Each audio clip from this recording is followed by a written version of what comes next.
ની મજા, સંતોની મજા, સાધુની મજા તો દુનિયામાં થાય છે અને થવાની થશે અને થવી જ જોઈએ. કારણ કે ન થાય ને તો થોડા બાજી ગયેલા હોય ફીટે નહીં, બાજી ગયેલા હોય ધોવાય નહીં, અને ધોવા માટે આ ધોબીઓની અમારે ખાસ જરૂર છે. અને જ્યારે 12 વર્ષના ગોરખનાથના જ્યારે બધાએ દર્શન કર્યા ને બધા નસ્ત મસ્તક થઈ ગયા, सरस्वती आंख माथे दर दर आंसू की धारा रह गई। गुरुदेव आप मुझे क्षमा करो। अरे देवी तुम्हारे भाग्य में संतान ही नहीं थे, अगर होते तो तू ये भस्म इस गोबर में नहीं डालती। अब मत्स्येंद्रनाथे बधाई समाधि में मूकी दीधा અને ગોરખનાથે લઈને ત્યાંથી પ્રસ્થાન કરીને આગળ ચાલ્યા। અને એ ગોરખનાથ આજે નવનાથ માયલું એક નાથ છે બાપ, એક નાથ। બીજી આરતી પહેલા એક ભજન આપણે લેશું અને પછી આરતીની શરૂઆત કરશું। ત્યાં સુધી આપણે સત્સંગને વિરામ અને ત્યાર પછી હજી સત્સંગને આપણે આગળ લંબાવશું, કારણ કે રામદેવજી મહારાજને લાવા છે।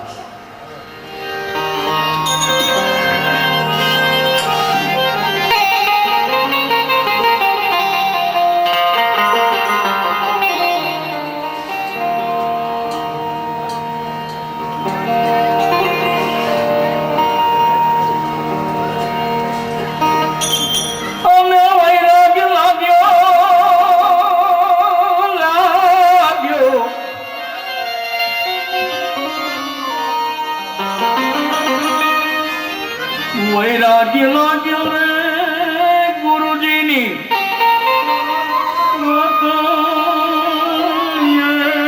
रे हालो मारा हरि जननी आट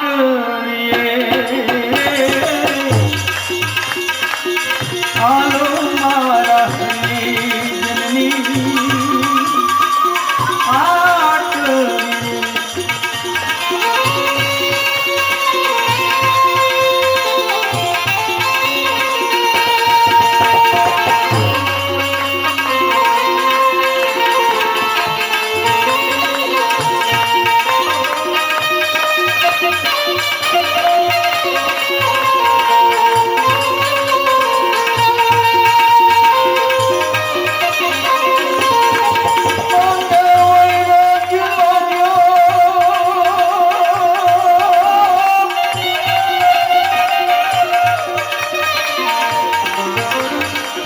वैराग्य लाग्यो रे गुरुजी नी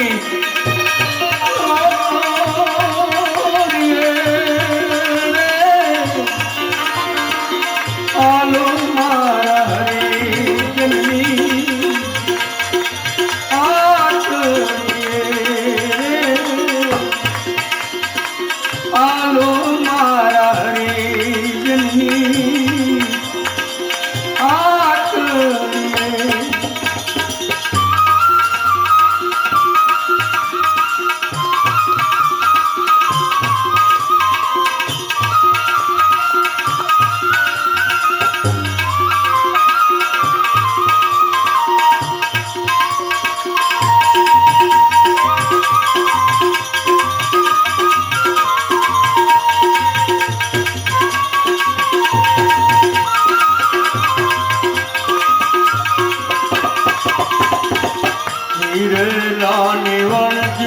તમે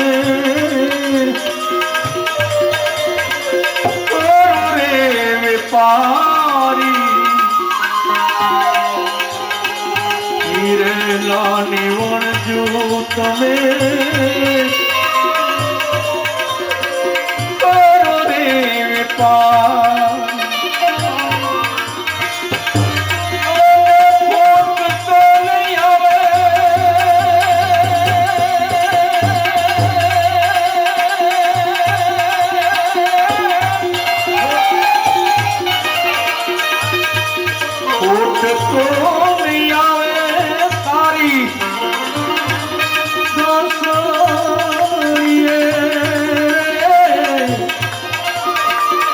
आलो मारा हरि जननी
રંગ તો લાગ્યો રે દીવા આતરીએ આલુ મારા હરિજનની આતરીએ આલુ મારા હરિજનની આતરીએ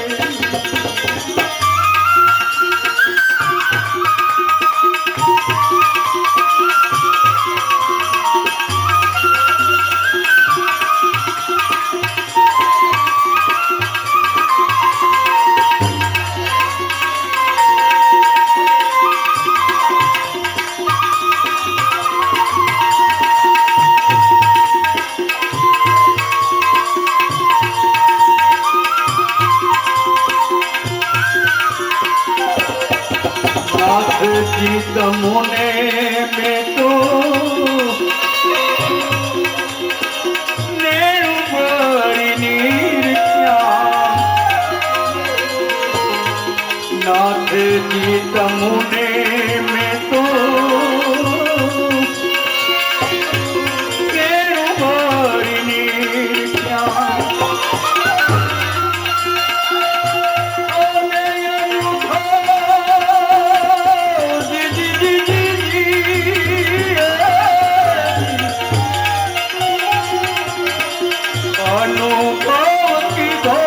મારી આંખોએ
વિપત પડે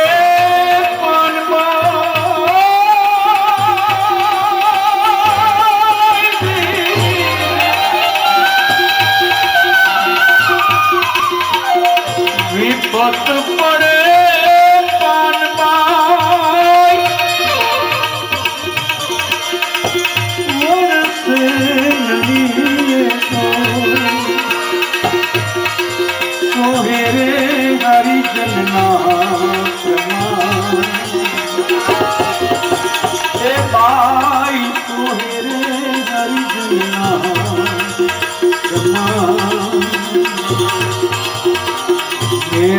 तो लगे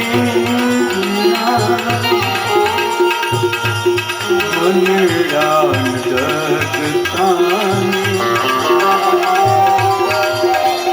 भले भागी रे पड़े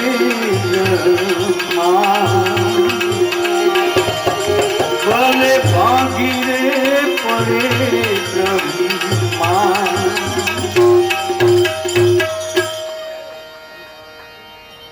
द्वारकानाथ भगवान रणछोड़ राय स्वर्ण सिंहासन पर विराजमान અહીં રાજા અજમલજી મહારાજ એ પાણી ભરતી પનિહારીને પૂછે છે કે બેન આ નગરનું નામ અને કોના રાજ તપે આ નગરીમાં? તો કે વીરા તમે અજાણ્યા છો એવું લાગે છે. અરે આ તો દ્વારામતી દ્વારકા અને રાજ રણછોડના છે. એ જ દ્વારકાના નાથ રણછોડ રાય સુવર્ણની દ્વારકા તે આજ તો ત્યાં. બેન મને એ તો બતાવો કે રાજમહેલ જવાનો રસ્તો? તો કે જમણા હાથે તમે આગળ ચાલ્યા જાઓ સીધો દ્વારકામાં એ દ્વારકાના મહારાજા રાજા રણછોડ રાયનો જ રાજમહેલ સામે નજરે પડશે. રાજા અજમલજી મહારાજ જાય છે. દ્વારપાળો બે ઉભા છે.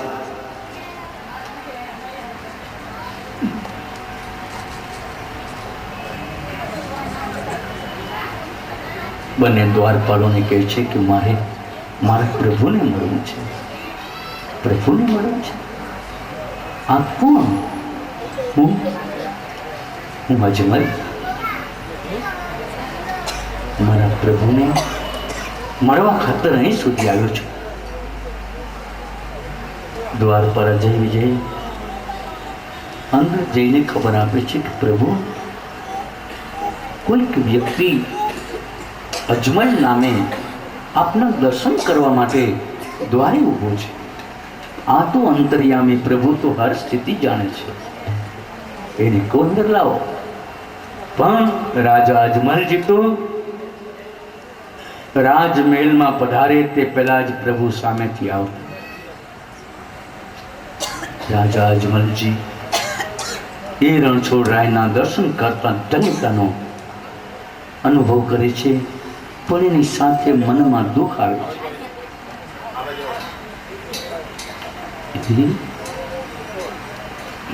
ધરાઈને દર્શન કર્યા પછી હાથમાંથી લાકડી પડે એમ રાજા અજમલજી મહારાજ દ્વારકાનાથ રણછોડ રાયના પગમાં પડી ગયા છે. પ્રભુ આપે ને પાછું વળીને જોઈ નહીં. અજમલજી મહારાજને રણછોડ રાય પોતાના હાથે ઊભા કરે છે અને કહે ભક્તરાજ પધારવાનું કંઈ કારણ? હે પ્રભુ આપ તો અંતર્યામી છો. ઘટ ઘટની સ્થિતિને આપ જાણનારા છો, છતાં અજાણ્યા થઈને પૂછો છો મારા પ્રભુ. પણ એક વાત મારે પૂછવી છે મારા નાથ, કે અમે તો મૃત્યુ લોકના માનવી છીએ, અમને સુખ દુઃખ આવે, પણ મારા પ્રભુ આપને પાટાપિંડી કરવા પડે, આપને દુઃખ? હા ભક્તરાજ, કોક વખત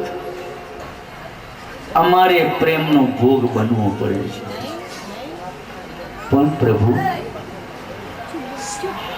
આપને આ પીડા કેમ થઈ? ભક્તરાજ, પીડાનું કારણ તો આપની સમક્ષ છે. એ જ લાડુનો ભૂકો, એ જ જળની ભરેલી ગંગાની જારી. હું આવ્યો તો હશો, આશા લઈને આવ્યો તો, પણ હવે એ આશા મારી ઠગારી નીકળશે, કારણ કે હું તો અપરાધી બની ગયો. જેની પાસેથી મારે લેવું છે એનો તો અપરાધી તો મારે માગવું કે? પણ આ તો દ્વારકાનો નાથ, નવ ખંડનો ધણી, ત્રણ લોકનો પ્રભુ, મારો અપરાધ મને ક્ષમા કરો. નહીં ભક્તરાજ, આપનો અપરાધ નથી, આ તો પ્રેમનું બંધન છે. આપની પ્રેમ લક્ષણા ભક્તિથી હું પ્રસન્ન થયો છું. માગો, આપની જે ઈચ્છા હોય તે માગો. પ્રભુ, આપ તો અંતર્યામી છો, જાણો છો. માગવાનું પૂછો છો, શું માગો? માગો. તો હે પ્રભુ, મને કોઈ વાતની કોઈ કમી નથી, પણ એક ઈચ્છા લઈને આવ્યો છું. એમાં સ્વાર્થ અને પરમાર્થ બે છે. એક, મારા માથે વાંજિયાનું મેણું છે, મારા માથે કલંક છે એક વાત. અને બીજું કે આજે મારી પ્રજા દુઃખી છે. યવનોનો અને ભેરવાના ત્રાસથી પ્રજા દુઃખી થઈ છે પ્રભુ. એટલે હું એક ઈચ્છા લઈને આવ્યો છું, મારા વાંજિયાના મેળાડો. એટલે ભગવાને ગળામાં જે ફૂલની માળા પહેરી હતી એ ફૂલ આપ્યું ને જાઓ ભક્તરાજ, તમારી મનની ઈચ્છા પૂરી થશે. પણ પ્રભુ, હજી મારે માગવાનું તો બાકી છે. આપની ઈચ્છા તો પૂરી થઈ ગઈ. મેં વચન આપ્યું કે આપને પુત્ર રત્ન જરૂર થશે, પણ એવા પુત્રની નહીં, મારે તો કોઈક જુદા પુત્રની જરૂર છે. અને એટલા માટે જ પ્રભુ હજી એવું માગું છું કે આપ સ્વયં પુત્ર થઈને મારે આંગણે પધારો. કોણ કહી શકે? કોણ કહે? હું જગતના નાથને કોણ કહી શકે? કોણ કહે? તું બે માનો બે બાપનો એ કહી શકે, નરસિંહ મહેતા કહી શકે, બાકી કોઈ નહીં કહી શકે બાપ. અને એ દ્વારકાના નાથને રાજા અજમલ કહી શકે કે તું મારો બેટો થા અને હું તારો બાપ થાઉં. કારણ કે રામ અવતારમાં મેં તને છેટો કર્યો હતો, પણ આ અવતારમાં મારે તને બેટો કરવો છે. આ મારા પ્રભુની લીલા તો જુઓ. અને આ ભારત વર્ષની આ પાવન ધરણી ઉપર એવા મહાપુરુષો થયા છે કે જેને ત્યાં સ્વયં મારા પ્રભુને અવતાર ધરીને આવવું પડ્યું છે બાપ. અને એ જ રાજા અજમલજીને બોલે જ્યારે બંધાણા છે, 8 પટરાણીઓ વિચાર કરે છે કે અમારું શું? ભગવાને કહ્યું, તમે ચિંતા નહીં કરો, તમારી વ્યવસ્થા બધી કરીશું. અને મારા પ્રભુએ 1461 એક પાવન ધરતી રાજા અજમલ, અજમલનો અર્થ કહો, મિણલ દે અર્થ કહો. અજ એટલે ઈશ્વર અને મલ એટલે મળી ગયેલો. ઈશ્વર સાથે જે જીવ મળી જાય અજમલ, અને એને ત્યાં મારો નાથ આવે.